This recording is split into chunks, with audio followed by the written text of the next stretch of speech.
ಸರಿ, ಕಾಸರಗೋಡಿನ ಪರಿಸರ, ನೀರ್ಚಾಲು, ಕುಂಬ್ಳೆ, ಬದಿಯಡ್ಕ ಇವೆಲ್ಲವೂ ಏನು ಕೇರಳದ ಒಂದು ಪ್ರಾಂತ್ಯ ಈಗ ಅಂತ ಆಗಿದ್ರು ಇದು ಕನ್ನಡದ ತಂತು ಇಲ್ಲಿ ಈಗಲೂ ತುಂಬಾ ಸ್ಟ್ರಾಂಗ್ ಆಗಿದೆ ಅಲ್ವಾ?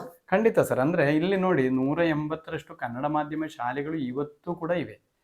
ನಾವು ಒಳನಾಡು ಕರ್ನಾಟಕದಲ್ಲಿ ಕನ್ನಡ ಮಾಧ್ಯಮ ಶಾಲೆಗಳು ವರ್ಷದಿಂದ ವರ್ಷಕ್ಕೆ ಕಡಿಮೆ ಆಗ್ತಿರುವಂತಹ ಸರಾಸರಿ ತೆಗೆದು ನೋಡಿದ್ರೆ ಕಾಸರಗೋಡಿನಲ್ಲಿ ಕನ್ನಡ ಶಾಲೆಗಳ ಅಳಿವು ಕಡಿಮೆ. ಮತ್ತೆ ಇಲ್ಲಿ ನಮ್ಗೆ ಅನಿವಾರ್ಯ, ಕನ್ನಡವನ್ನು, ಭಾಷೆ, ಸಾಹಿತ್ಯವನ್ನು ಉಳಿಸಬೇಕಾದ್ದು ಅನಿವಾರ್ಯ. ಇಲ್ಲಿ ಈಗ ಕೇರಳ ಸರ್ಕಾರದ ರಾಜ್ಯ ಭಾಷೆ ಮಲಯಾಳ ಇದೆ, ಆದ್ರೆ ಭಾಷಾ ಅಲ್ಪಸಂಖ್ಯಾತರು ಎಂಬ ನೆಲೆಯಲ್ಲಿ ಒಂದಷ್ಟು ಕನ್ನಡಿಗರಿಗೆ ಸರ್ಕಾರದ ಸವಲತ್ತುಗಳು ಇವೆ. ಏನೇ ಇದ್ರೂ ಕೂಡ ಯಾವತ್ತೂ ಕೂಡ ನಾವು ಕನ್ನಡದ ಅಸ್ಮಿತೆಯನ್ನು ಉಳಿಸಲಿಕ್ಕೆ ಬೇಕಾಗಿ ಸದಾ ಹೋರಾಟ ಮಾಡಬೇಕಾಗಿ ಬರ್ತದೆ. ಆದ ಕಾರಣ ಇದು ಅಸ್ಮಿತೆಯ ಪ್ರಶ್ನೆ ಅಂತ. ಆದ ಕಾರಣ ನಮ್ಮ ಇಲ್ಲಿಯ ಕನ್ನಡ ಅಂತ ಹೇಳಿದ್ರೆ ಅದು ನಮ್ಗೆ ಉಸಿರಿದ್ದ ಹಾಗೆ. ಆದ ಕಾರಣ ಆದ್ರೆ ಸವಾಲುಗಳಿವೆ. ಆ ಸವಾಲುಗಳು ಇದ್ದ ಕಾರಣ ನಾವು ಏನು ಮಾಡ್ತೇವೆ, ಸದಾ ಚಲಾವಣೆಯಲ್ಲಿ ಇರಬೇಕಾಗಿ ಬರ್ತದೆ. ನಿಜ. ಆದ ಕಾರಣ ಈ ಕನ್ನಡ ಶಾಲೆಗಳು, ಈಗ ನನ್ನ ಮಗಳು ಕನ್ನಡ ಮಾಧ್ಯಮ ಶಾಲೆಯಲ್ಲೇ ಓದ್ತಾ ಇರೋದು. ಕನ್ನಡ ಮಾಧ್ಯಮ ಶಾಲೆಗಳ ಉಳಿವು ಕೂಡ ನಮ್ಗೆ ಬಹಳ ಮುಖ್ಯ. ಕಾರಣ ಈಗ ನನ್ನಂತಹ ಅಧ್ಯಾಪಕರೆಲ್ಲ ಪ್ರತಿ ಸಲವೂ ಎಲ್ಲಿ ಹೋದ್ರು ಹೇಗೆ ಹೋದ್ರು ಕನ್ನಡ ಶಾಲೆಗಳನ್ನು ಉಳಿಸಿ ನಮ್ಮ ಮಕ್ಕಳು, ಈಗ ನನ್ನಂತಹ ಪ್ರಾಧ್ಯಾಪಕರ ಮಕ್ಕಳು ಕನ್ನಡ ಶಾಲೆಗೆ ಹೋದಾಗ ಜನಸಾಮಾನ್ಯರು ಕೂಡ ಅವರ ಮಕ್ಕಳೇ ಹೋಗ್ತಾ ಇದ್ದಾರೆ, ನನ್ನ ಮಕ್ಕಳನ್ನು ಅಲ್ಲಿಗೆ ಕಳಿಸುವಂತ ಶಿಕ್ಷಣ ವ್ಯವಸ್ಥೆ ಎಲ್ಲ ಒಳ್ಳೇದಿದೆ ಕೇರಳದ.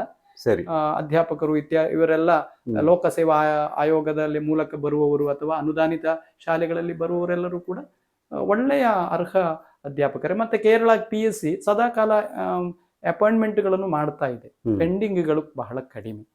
ಆದ ಕಾರಣ ಶಾಲೆಗಳು ಮತ್ತು ಶಾಲೆಯ ಸೌಕರ್ಯಗಳೆಲ್ಲ ಇದೆ. ಆದ ಕಾರಣ ಇಲ್ಲಿ ಖಾಸಗಿ ಶಾಲೆಗೆ ಹೋಗಿ ಕಲಿಯೋರು ಒಂದು ಆಡಂಬರಕ್ಕೆ ಅಥವಾ ಒಂದು ರೀತಿಯ ಈ ಆಧುನಿಕ ಕಾಲದ ಒಂದು ರೀತಿಯ ಏನು ಅಂತ ಅದಕ್ಕೆ ಹೇಳೋದು ನಿಮ್ಗೆ ಗೊತ್ತಲ್ಲ, ಪ್ರತಿಯೊಂದರಲ್ಲಿ ಕೂಡ ಆಡಂಬರ ಅಂತವರು ಮಾತ್ರ ಖಾಸಗಿ ಶಾಲೆಗೆ ಹೋಗ್ತಾರೆ ಹೊರತು ಬಾಕಿದ್ದವರೆಲ್ಲೂ ಕೂಡ ಸರ್ಕಾರಿ ಅನುದಾನಿತ ಅಥವಾ ಸರ್ಕಾರಿ ಶಾಲೆಗೆ ತಮ್ಮ ಮಕ್ಕಳನ್ನು ಕಳಿಸ್ತಾರೆ. ಆದ ಕಾರಣ ಇಲ್ಲಿ ಕನ್ನಡ ಉಳಿಯುತ್ತಿದೆ ಅಂತ ಹೇಳ್ಬೋದು. ಸರಿ, ಇಲ್ಲಿ ಕಯ್ಯಾರ ಕಿಞ್ಞಣ್ಣ ರೈ ಅವರ ಕಾಲದಲ್ಲಿ ಕಾಸರಗೋಡು ಕನ್ನಡ ನಾಡು ಅಂತಾನೆ ಅವರು ಹಸ್ತಾಕ್ಷರ ಹಾಕ್ತಾ ಇದ್ದಿದ್ದು. ಅವರ ಪುಸ್ತಕದಲ್ಲಿ ನಾನು ಕೂಡ ಅದನ್ನು ಹಾಕಿಸಿಕೊಂಡ ನೆನಪು ನನಗೆ. ಸೊ ಆ ರೀತಿಯ ಚಳುವಳಿ ಈಗಲೂ ಕೂಡ ಇದೆಯಾ? ಹೌದು. ಅಂದ್ರೆ ಸರ್, ಆ ಕಾಲದಲ್ಲಿದ್ದಂತಹ ಒಂದು ರೀತಿಯ ಹುಮ್ಮಸ್ಸು, ಹುರುಪು ಈ ಕಾಲದಲ್ಲಿ ಅದೇ ತೀವ್ರತೆಯಲ್ಲಿ ಇದೆ ಅಂತ ಹೇಳಲಿಕ್ಕೆ ಸಾಧ್ಯ ಇಲ್ಲದಿದ್ರು ಕೂಡ ಈಗಲೂ ಇದೆ. ಈಗ ನೋಡಿ, ಗೋವಿಂದ ಪೈಗಳು ಅವರ ಕೊನೆಯ ಕಾಲದವರೆಗೂ ಅವರು ಬರೆಯುವಾಗ ದಕ್ಷಿಣ ಕನ್ನಡ ಜಿಲ್ಲೆ ಅಂತಲೇ ಬರೀತಿದ್ರು, ಕಣ್ಣೂರು ಜಿಲ್ಲೆ ಅಂತಲೇ ಅಥವಾ ಕೇರಳ ಅಂತೇಳಿ ಬರೀತಿರ್ಲಿಲ್ಲ. ಕಯ್ಯಾರು ಅವರ 101 ವರ್ಷ ಬದುಕಿದ್ದ ಕೊನೆಯ ಗಳಿಗೆವರೆಗೂ ಅವ್ರು ಹೇಳ್ತಾ ಇದ್ರು, ನಾನು ಸಾಯುವ ಮೊದಲು ಕಾಸರಗೋಡು ಕರ್ನಾಟಕಕ್ಕೆ ಸೇರ್ತದೆ ಅಂತ. ಆಗ್ಲಿಲ್ಲ. ಅಂದ್ರೆ ರಾಜಕೀಯ ಇಚ್ಛಾಶಕ್ತಿ ಆ ವಿಷಯದಲ್ಲಿ ಮುಖ್ಯ. ಆದ್ರೆ ಈಗ ಕೇರಳ ಸರ್ಕಾರ ಅಥವಾ ನಮ್ಮ ಸಂವಿಧಾನಬದ್ಧವಾಗಿರುವಂತಹ ಭಾಷಾ ಅಲ್ಪಸಂಖ್ಯಾತಂತಹ ಸವಲತ್ತುಗಳು ಒಂದಷ್ಟು ಇರುವ ಕಾರಣ ಈ ಕನ್ನಡ ಶಾಲೆಗಳು ಕರ್ನಾಟಕದಷ್ಟು ತೀವ್ರತೆಯಿಂದ ಇಲ್ಲದೆ ಆಗುವುದಿಲ್ಲ. ಈ ಕಾರಣಕ್ಕೆ ಇದೆ. ಮತ್ತೆ ಸಾಹಿತ್ಯ, ಈಗ ನೋಡಿ, ನೀವು ಕರ್ನಾಟಕದ ಯಾವುದೇ ಪತ್ರಿಕಾಲಯಕ್ಕೆ ಹೋಗ್ಲಿ, ದೃಶ್ಯ ಮುದ್ರಣ ಮಾಧ್ಯಮ, ಅಲ್ಲಿ ಕಾಸರಗೋಡಿನವರು ಒಬ್ಬರು ಇರ್ತಾರೆ.